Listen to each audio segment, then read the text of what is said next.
다 가고 있습니다.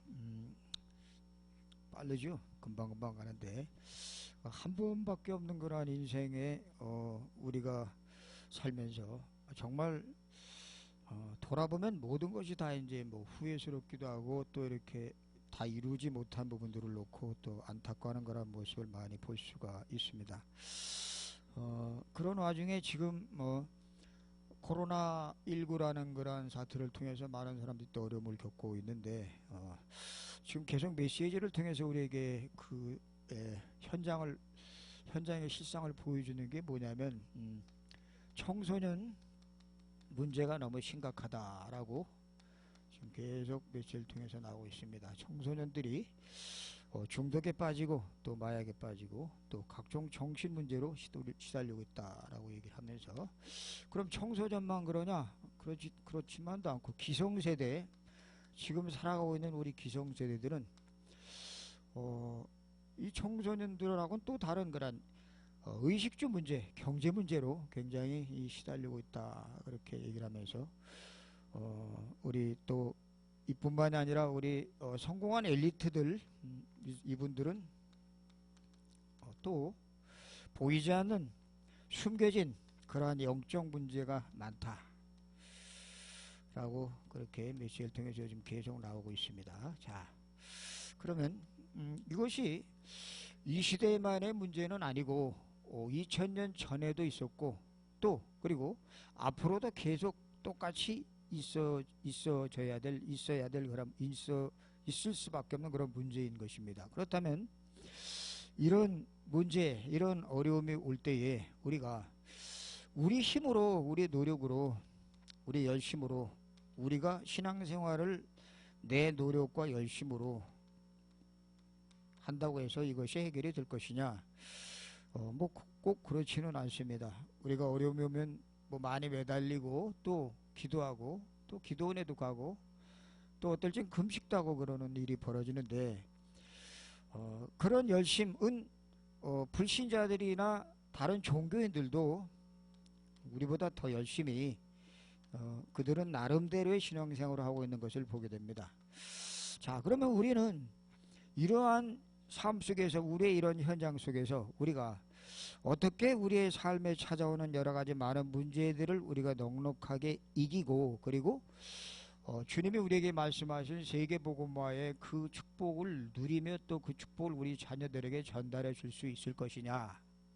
오늘 성경 말씀을 통해서, 읽은 말씀을 통해서 몇 가지 살펴보도록 하겠습니다. 오늘 초대교회의 이 사람들은 우리 당시에 우리의 문제하고는 차원이 틀린 그런 문제 속에 붙잡혀 있었죠. 그래서 생명의 위협을 당하고 또 사회생활은 완전히 단절되고 또 그들의 자녀들과 또 헤어짐을 당하고 또 생사를 알 수 없는 그런 아주 최악의 상황에 처한 속에서도 그들이 이 세계복음화의 축복의 대열에 들어갈 수 있었던 첫 번째 이유, 다시 말하면 이런 모든 문제들을 극복할 수 있었던 이 한계를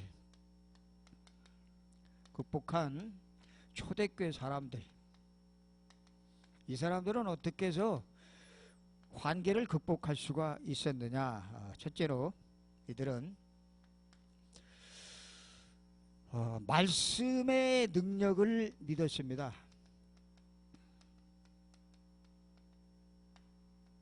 말씀의 능력.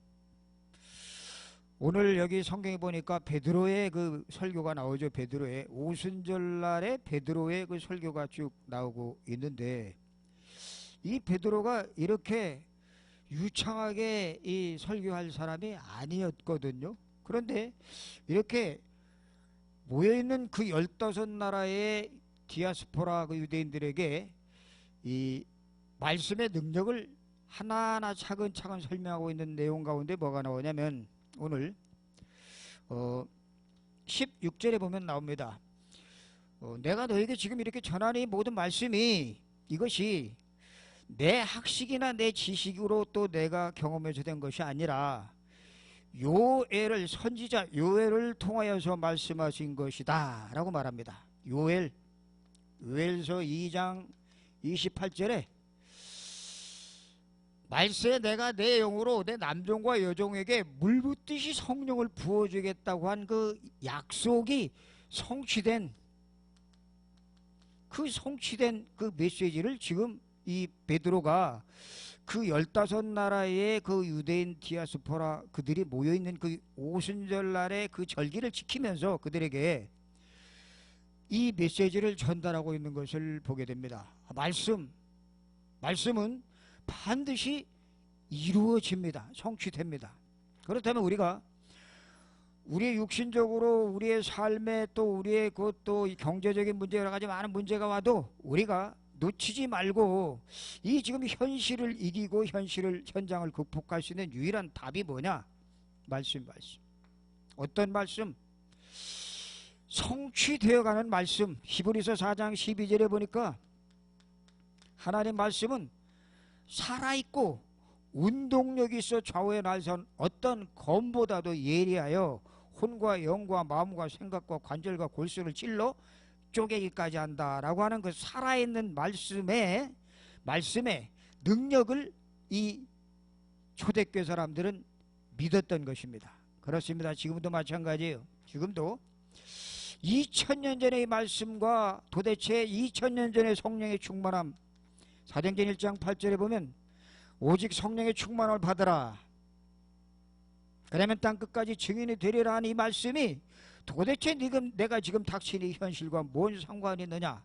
그건 2000년 전에 예수님이 제자들에게 하신 말씀이지 나하고 무슨 상관이 있느냐고 생각한다면 큰 착각이고 지금 내가 닥친 문제를 해결할 수 있는 방법이 없습니다. 그래서 우리는 2000년 전에 예수님이 그 제자들에게 당부했던 이 말씀, 오직 성령이 너에게 마시면 너희가 권능받고 힘을 얻고 땅끝까지 내 증인이 되리라고 약속한 이 약속의 말씀이 그때도 성취됐지만 지금도 반드시 성취될 것이라는 사실에 대한 믿음을 가지시는 우리 모든 사역자들 되시기를 바랍니다. 자, 다락방의 특징은 뭐냐? 다락방의 특징은 철저하게 성경 공부가 아니고 지식 전달하는 것이 아니고 다락방의 특징은 우리 인간을 구원받아라. 다시 말하면 생명을 얻어라. 다시 좀 더 쉽게 말하면 하나님의 자녀 되라. 이것이 다락방의 메시지의 특징이고 두 번째로는 이 생명을 얻고 이 생명 얻은 자에게 하나님이 힘을 주겠다. 능력을. 이 능력을 가지고 세상을 살아나가라. 정복하라. 라고 하는 예수 생명, 예수 능력 이걸 얘기하고 있고 그리고 우리 다락방의 특징 메시지 특징은 영적 세계 비밀을 똑바로 알고 이 사실을 마음껏 폭로하라고 메시지가 우리에게 매일매일 주어지는 줄로 믿으시기 바랍니다. 영적 비밀. 뭐가 영적 비밀인가요? 우리 삼위 하나님 성부 성자 성령 그 하나님의 역사를 우리가 파악하고 알아가고 깨달아가고 그 성령이 우리에게 알려주는 그 말씀의 비밀을 알려주는 그것이 바로 영적인 비밀인데 다시 말하면 성부 성자 성령 삼위 하나님 그리고 이 삼위 하나님의 역사를 방해하고 있는 사단의 존재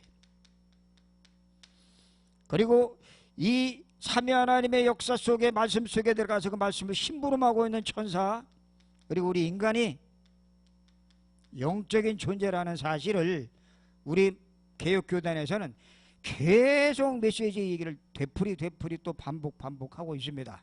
그래서 아무리 교회가 크고 교회가 많이 부흥됐다고 할지라도 이런 사실들이 매번 메시지마다 이것이 계속돼서 반복되고 지속되고 계속 나오지 않으면 어떤 일이 생기느냐? 우리 영이 살아날 수가 없습니다.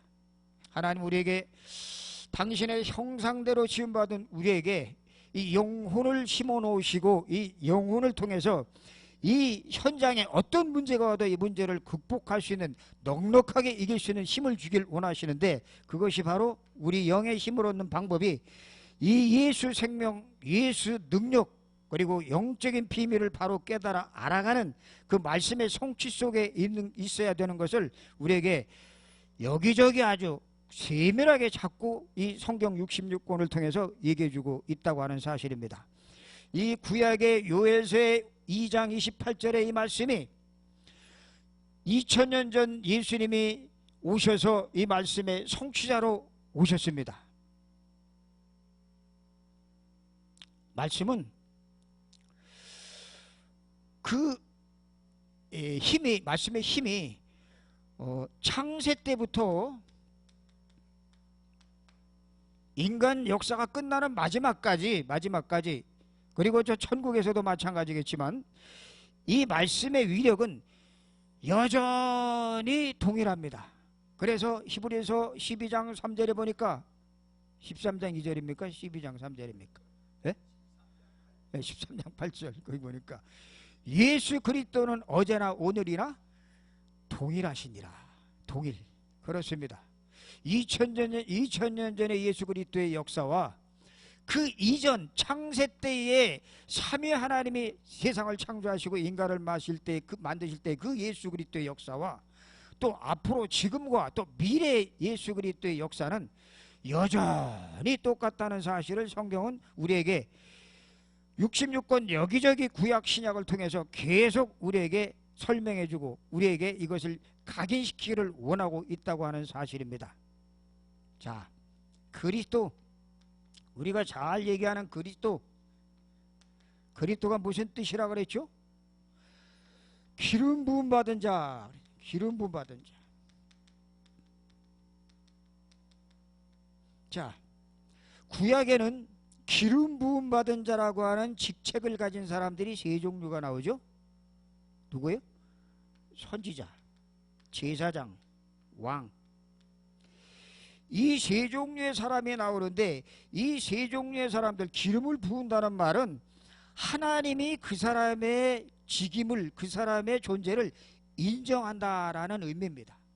그런데 인간이 기름 부음 받은 이 선지자, 제사장, 왕은 인간이기 때문에 일시적인 역할만 했지 영원히 우리의 삶 속에서 이 기름 부음을 통해서 우리에게 생명을 주고 능력을 주고 하나님의 역사 속에 들어가는 그 일을 이들은 일시적인 역할밖에 하지 못했던 것을 볼 수가 있습니다. 그런데 예수 그리스도께서 오셔서 예수 그리스도는 이런 선지자, 제사장, 왕 같은 인간으로 오셨지만 그분은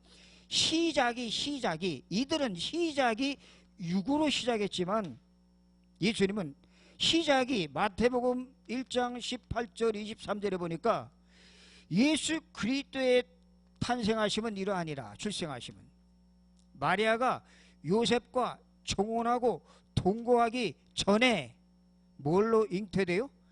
성령으로 잉태된 것이 낫더니 그래. 성령. 인간은 창세기 3장에 그 죄악의 마귀의 자녀로 출생을 합니다. 그런데 예수님은 출생이 똑같이 우리와 같은 육신을 입고 출생하시는데 그 속에 뭘로? 성령으로 하나님의 씨로 잉태돼서 출생하신 것이 우리와 다르다는 점입니다. 그래서 이분을 가리켜서 그리스도라고 그래요. 그리스도. 이분은 시작이 성령으로 시작하셨습니다. 그리고 그 공생애를 시작하실 때에 세례 요한에게 물 세례를 받으실 때에 하늘에서 소리가 나면서 성령의 역사가 임하기 시작하면서 그에게 이는 내 사랑하는 아들이오 라고 하나님이 그 하늘에서 소리가 난 것을 볼 수가 있습니다. 이 예수 그리스도, 이분이 바로 구약에 계속 계셨고 창세기 3장 15절, 출애굽기 3장 18절, 이사야 7장 14절, 마태복음 16장 16절, 사도행전 1장 8절의 주인공으로 오신 이분, 바로 이 예수 그리스도가 바로 말씀의 성취자로 오셨다는 사실을 베드로가 이 요엘 선지자의 수백 년 전에, 그 당시에 수백 년 전에 요엘 선지자의 그 말씀하신 그 말을 인용해 가지고 이 말씀의 성취가 지금 이루어진 현장에서 지금 너희들에게 이 복음을 전하고 있는 것이다 라고 하는 사실을 설명하고 있는 것이 오늘 본문에 나오고 있습니다. 자, 우리가 살아가면서 우리의 삶 속에 여러 가지 많은 어려움들, 그리고 그 어려움을 우리 힘으로 안 되고 노력으로도 안 되고 또 내가 열심히 산에 가서 기도하고 금식한다고 해서 될 문제가 아니라 어디로? 성취될 수밖에 없는 말씀, 다시 말하면 하나님이 우리에게 약속하신 이 언약의 말씀을 내가 붙잡고 있느냐 따라서 그 사람을 통해서 하나님이 누가 역사해요? 성령이 역사한다는 사실입니다.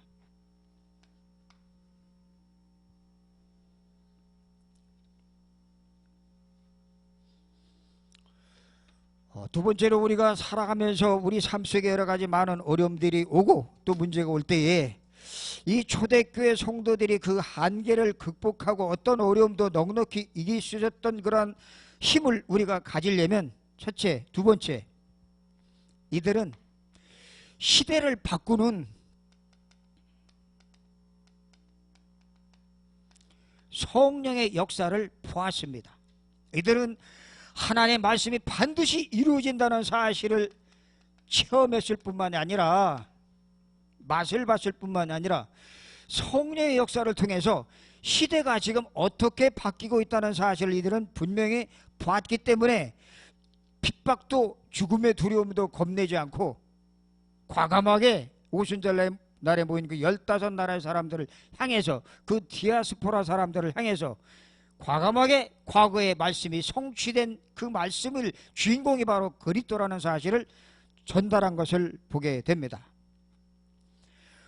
2장 1절에 4절 보면 오순절날이 이미 이름에 저희가 다 같이 한 곳에 모였더니 호련히 하늘로부터 급하고 강한 바람 같은 소리가 있어 저희 앉은 온 집에 가득하며 불의 혀같이 갈라지는 것이 저에게 보여 각 사람 위에 임하여 있더니 성령이 말하게 하심을 따라 그들이 성령이 말하게 하심을 따라서 다른 방언으로 말하기 시작했다라고 기록되어 있습니다. 성령의 역사는 이 약속의 말씀을 이 체험되는 약속의 성취될 말씀을 붙잡고 있는 사람을 통해서 성령의 역사가 시작된다고 하는 것입니다. 어떤 성령의 역사가 일어나면 어떤 일이 생기죠? 바람 같은 불 같은 시대를 바꾸고 그리고 계속 확산되는 역사가 나타납니다. 뭐가? 복음이 확산되기 시작합니다. 복음은 우리가 갖고 있는 것으로 그치는 것이 아니라 이것이 복음이 계속 확산되어 나가기를 하나님은 우리에게 원하고 있습니다. 이들은 성령이 바람처럼 불처럼 확산되어 가는 그 역사 속에 있었다고 하는 사실입니다. 바람, 불 얼마나 무서워요. 바람, 불이. 겨울이니까 이제 불 조심하라고 계속 그 뉴스에도 나오고 그러는데 강원도에 불이 자주 나잖아요. 그 불이 자주 나면 이쪽에서 난 불이 어떻게 저쪽 가서 갖다 붙죠? 그게 바람이 세게 불고 그리고 바람 불다 보면 그 불 붙은 그 솔방울이 바람에 불면 불이 붙은 것이 밤송이가 튀듯이 팡팡 튄대요. 튀어. 그럼 그 조그만 솔방울이 그 불이 붙어갖고 바람에 불고 팍 터져서 튀면은 어디로 한 100m, 200m를 골프공 같이 날아간답니다. 그게. 그래갖고 저쪽에 뚝 떨어져요. 그럼 거기서 또 불이 붙고 또 거기서 퍽퍽 터져갖고 팝콘 터지듯이 또 날아가고 그런 바람 같은 불 같은 역사가 나타난다면 지금 우리가 전도가 어렵고 힘들고 안되고 2, 3, 7 날에 모든 분들이 지금 코로나 때문에 비대면 시대고 또 그리고 우리 줌 화상으로 이제 하는 그러한 시대가 되어버려서 상당히 어렵다고 얘기를 하고 있는데 이런 성령의 역사 속에 들어가기 시작하면 이런 부분들이 우리가 어렵다고 생각하고 우리가 안되고 힘들다고 생각한 것들이 오히려 그것을 하나님이 그것을 통해서 또 다른 하나님의 도구로 사용하실 줄로 믿으시기 바랍니다.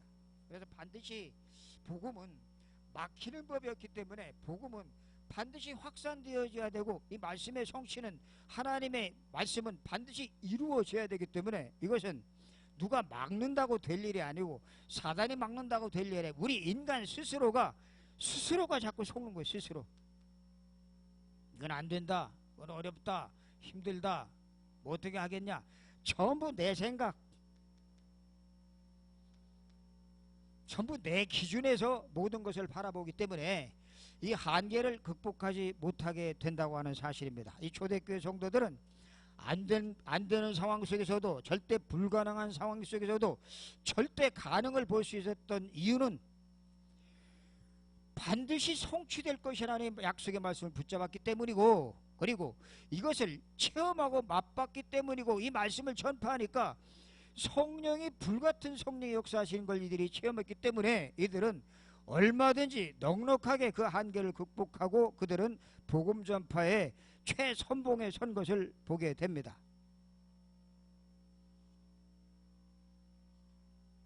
이 복음이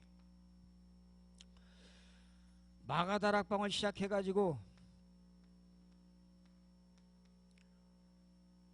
안디옥으로, 마게도냐로, 로마로 계속 전달돼 가기 시작을 합니다.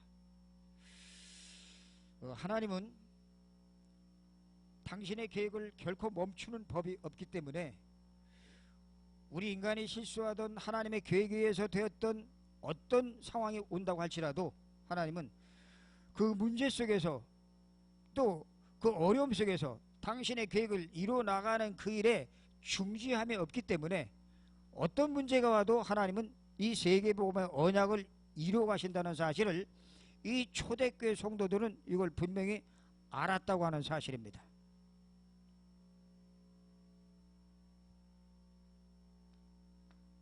이들이 한계를 극복할 수 있었던 또 한 가지 그 이유는 뭐냐? 이 말씀의 능력을 알고 성령의 역사를 체험했던 이들이 이것이 한순간에 끝나는 것이 아니라 마가다락방에서 한순간에 끝나고 안디옥에서 한순간에 끝나는 것이 아니라 이것이 계속 지속될 수밖에 없는 응답 속에 있었다는 사실입니다. 지속되는 응답, 시대 살리는 응답, 237 나라 살리는 것이 계속 지속되어져야 되는데, 지속되려면 어떤 역사 속에 들어가야 되느냐? 이 지속되는 방법은 철저하게 제자를 찾아요. 제자. 예수님께서도 마태복음 마지막 장에 그리고 마가복음 마지막 장에 말씀하십니다. 모든 족속으로 모든 민족에 가서 제자를 삼아라. 제자를 찾아라. 제자 굉장히 중요해요. 오늘 이 사도행전에 쓴 저자가 누구냐? 의사 누가예요. 의사 누가. 근데 이 의사 누가가 누구한테 보낸 서신이냐? 저것이 데오빌로라고 하는 정치가 굉장히 권위가 있고, 그리고 명예가 있고, 그리고 실력이 있고, 그리고 굉장히 든든한 배경을 가지고 있는, 나라의 든든한 배경을 가지고 있는 그러한 최정상에 있는 사람에게 의사 누가가 보낸 서신이 누가복음하고 이 사도행전입니다. 이 한 사람에게 두 가지의 서신을 보냈어요. 누가복음하고 사도행전. 근데 이 의사 누가는 전도자 바울을 도왔던 사람이고, 나중에 이 데오빌로는 이 누가가 바울을 통해서 세계복음하는 것을 보고 이 누가를 적극적으로 밀었던 사람이 이 데오빌로입니다. 데오빌로. 오늘날 우리가 뭔 얘기를 많이 하냐면, 어렵고 힘들고 그리고 그 바닥에 있는 사람은 복음을 빨리 받아들이지만, 저 엘리트에 있는 사람, 모든 것을 다 가지고 있는 사람들은 복음을 잘 받아들이지 않을 것이다 라는 편견을 가지고 있어요. 편견. 근데 이 사람은 아니요. 이 누가가 이 데오빌로를 제자 삼아 가지고 그에게 이 누가복음과 사도행전 이 두 개를 전달하면서 데오빌로에게 예수님의 행적과 그리고 제자들의 그 성령의 역사를 아주 소상하게 설명하고 있는 내용이 사도행전에 나타나고 있습니다. 이게 제자가 해야 돼. 제자가 해야 될 일. 자, 왜 베드로가 사도행전 12장에 옥중에 갇혀 있는 그 장면 나오고 그 다음엔 베드로가 잘 안 나오거든요. 그 이후로는 왜 바울이 등장했느냐? 이 바울은 마가 다락방에 직접 120명의 성도와 참석했던 사람이 아닙니다. 그렇죠? 그리고 이 바울은 스스로 자기가 말하기를 나는 바리새인이요 히브리인 중에 히브리인이요 내가 8일 만에 할례를 받았고 나는 율법에 흠이 없는 자로다. 그리고 자기는 최고의 그런 권위를 가진 그런 귀족 집안의 출신이라는 사실을 빌립보서 여기저기 서신서에서 얘기를 하고 있습니다. 그런데 이 베드로에게서 바울로 바톤이 넘어가 버렸어요. 물론 하나님께서 사도행전 9장 15절에 이 바울을 통해서 내가 왕과 임금들과 이방인들에게 복음을 전하기 위한 나의 택한 그릇이다라고 글을 점찍어서 얘기를 했지만 뭐 베드로에게는 안 했습니까?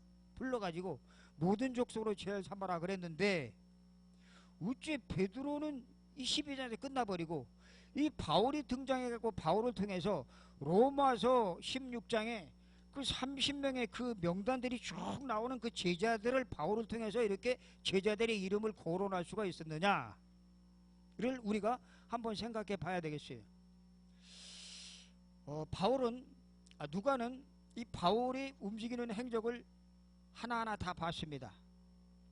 그리고 그 움직이는 행적을 보고 이 누가는 데오빌로에게 그 사실을 말해줬습니다. 그런데 바울은 이 베드로가 행한 그리고 3년 동안 예수님을 따라냈던 그 행적의 그 기간 동안에 같이 있지 않았던 사람이에요. 그리고 철저하게 자기는 성경을 알고 있는 사람이고 율법에는 흠이 없는 자라고 아주 자신만만하게 고백했던 그가 나중에 빌립보서에 보니까 내가 알던 모든 이 지식을 다 버린다 그랬어요. 배설물처럼.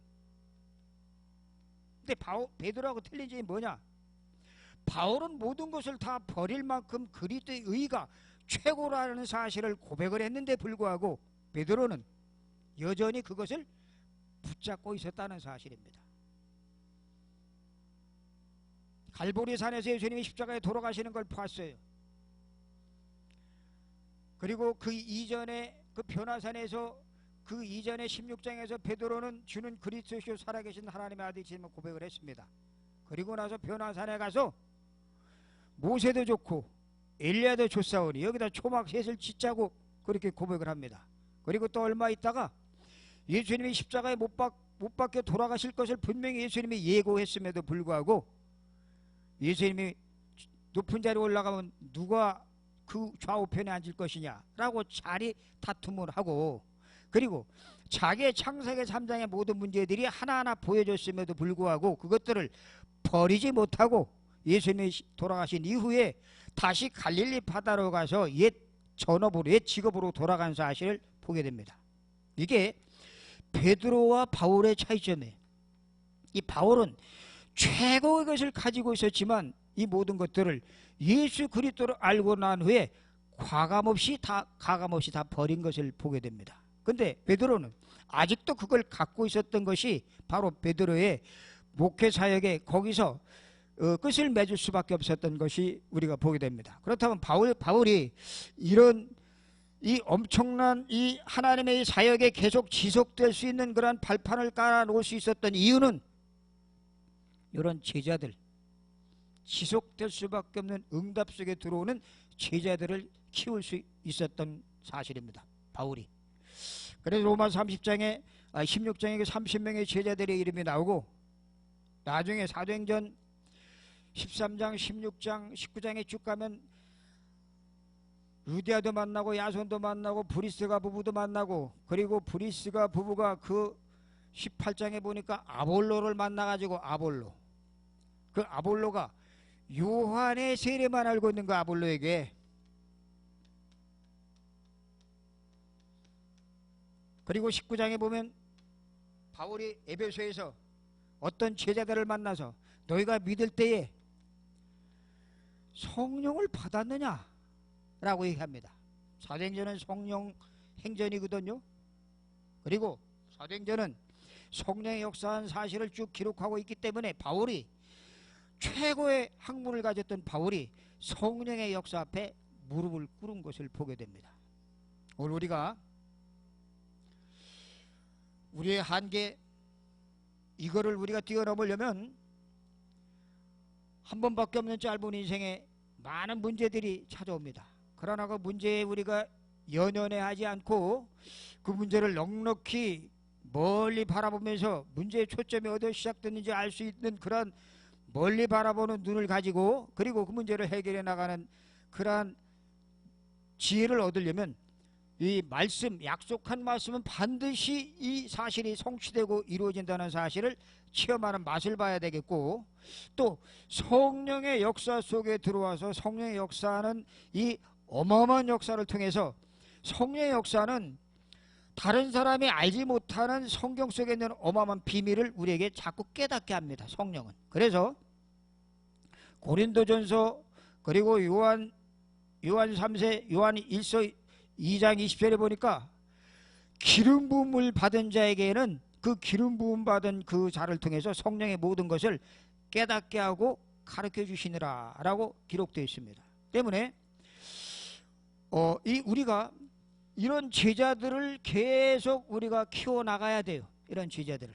그렇게 될 때에 우리의 삶 속에 여러 가지 많은 안 좋은 환경들 이런 것들을 넉넉히 극복할 뿐만이 아니라 오히려 이 환경에 대해서 이걸 가지고 이용하는 그 사단의 세력에 무릎 꿇게 되는 그러한 역사가 저와 여러분의 삶 속에서 나타난다는 사실을 오늘 초대교회 성도를 통해 우리에게 분명히 보여주고 있습니다. 그렇다면 우리도 이 속에 들어가야 돼요. 그러려면 어떻게 해야 되느냐? 철저하게 누려야 됩니다. 뭘? 그리스도를 철저하게 누리고 그리스도, 그리고 다른 것까지는 안 되고 철저하게 그리스도를 누리면서 뭘 기다려야 됩니까? 우리 삶 속에 성령이 임하기를 기다려야 되고 성령 충만, 바로 이 그리스도를 누리고 성령 충만을 우리 삶 속에서 기다릴 때에 어떤 일이 생기느냐? 도전할 것이 보입니다. 도전할 것. 저 흑암의 현장에, 저 재앙의 지대에, 저 사각지대에 어떻게 해야 저 지대를 황금모자로 만들 것이냐는 그런 도전할 것. 다시 말하면 하나님의 나라가 그곳에도 이루어져야 되겠구나 하는 사실이 보이게 된다는 사실입니다. 그래서 우리가 237 나라 지금 빈 곳, 그리고 뭐 세 가지 뜰, 오늘 기도집에 나온 세 가지 뜰, 이방인의 뜰, 기도의 뜰, 렘넌트 서밋의 뜰을 우리가 가슴에 품고 기도해 나가야 됩니다. 우리는 지금 어렵고 힘든다고 할지라도 우리 속에 계신 성령은 제한받지 않습니다. 제가 우리 교회 위에 보면 주유소가 하나 있는데, 주유소 그 산에 갔다 이렇게 내려오면서 그 주유소에 쓰인 이렇게 문기를 봅니다. 뭐라고 썼냐면 I am your energy 라고 썼어요. I am your energy. 기름 팔려고 이제 그런 목적으로 쓴 거겠죠.